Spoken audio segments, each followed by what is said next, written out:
Welcome back to In the Paint. It was a slow start to the season for West Vigo basketball, but the Vikings have some momentum. After 3 straight conference wins, the Vikes still have a chance to claim the WIC West Division crown. But to stay in the hunt, they've got to go on the road tonight for a matchup with the Golden Arrows of Sullivan. Third quarter, the home squad looking to stay in control. Caleb Thrasher drives baseline. He throws it up for a nice bucket. But West Vigo not going away. Colin Sawyer is left wide open on the wing. He punishes the Arrows with a 3-ball. That makes it a 2-point game.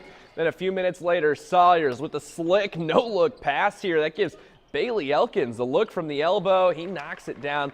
No problem. Then West Vigo on the break, but check out the effort play. Thrasher pokes it loose, gets it back to Jackson Shake. He lays it in. That's part of a career-high 23-point performance. This was a wild game. It went to not 1 but 2 overtimes. West Vigo's Caleb Hannes would beat the buzzer at the end of regulation and at the end of the first overtime, but Sullivan finally able to put this one away in dramatic fashion. The Arrows go on to win it 76-72. Well, it was a doubleheader at Sullivan tonight. In the first game, the Viking and Arrow girls squads facing off. Second quarter, Sullivan ahead to Delaney Shorter. Check out the move. She cuts to the 10 for the nice bucket. Sullivan on a 12-0 run to start the game. West Vigo struggled on the offensive end, but hey, some solid defense here. Grace Likens says, no, not over here. Sends that shot away, but Sullivan just keeping the pressure on. Reagan Holman's shot, it bounces away, but Courtney Luking is there for the putback. That puts Sullivan up 18-0, and that was your halftime score. The Vikings don't get a single point in the first half. Sullivan playing some great defense. They shut down West Vigo. Final score, 48-14. After starting the season 9-0, North Daviess has dropped 2 of 3 to a 9th-ranked Cougars. We're looking to get back on track tonight. At Shakamak early on, Kurt Wagler with a nice hesitation move. Smooch off the window to get North Daviess on the board. Levi Webb answers with a pump fake of his own on the other end. Ties the game at 8 in the first quarter, but this Cougar offense, a well-oiled machine. The ball moving around the perimeter in a hurry, ends up in the hands of the big man. Jack Weiniger inside.